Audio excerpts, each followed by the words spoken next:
aha Yesu ariko abwira abigishwa biwe ururimi rw'imfunguruzo cyangwa ururimi rw'ubwami, kuko Yesu adashaka yuko abakristu binyoha canke bayoberwa autorite bafise. Kuko iyo utamenye uburenganzira bwawe, ntumenye accès ufise, ntumenye autorite ufise, ntumenye uburenganzira ufise, urashobora kubaho uri umukristu uri goyigoyi ukubititse, kuko utatahuye neza ivyo wemerewe n'ivyo uhererwa uburenganzira. Aravuze rero ngo ndabahaye imfunguruzo. Ndashaka ngo mutahure nimba Yesu afise urufunguruzo. Ndagomba kubabwira no musi muri kino gitondo yavuze ngo ehe afise urufunguruzo rw'iki rwo mu muryango canke rw'inzu ya Dawidi. Nta yuguruye nta muntu yugara, kandi yugaye nta muntu yugurura. Mu yandi majambo, hari igihe twebwe abakristo twibagira canke tukaneglija canke tugakengera iki ciyumviro, aho rimwe na rimwe hari abantu mu rushengero usanga bizera canke bibaza yuko hariho abantu bashobora kudetermina iterambere ryawe canke kukubloka canke kukuzibira.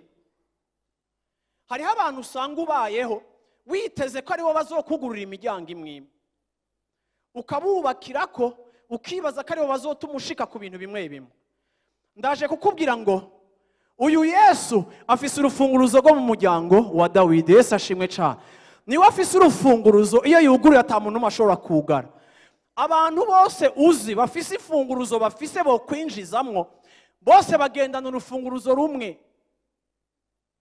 Hari umuntu yo kugurira urufunguruzo rwa promotion mu kazi akabagarukira ngaho.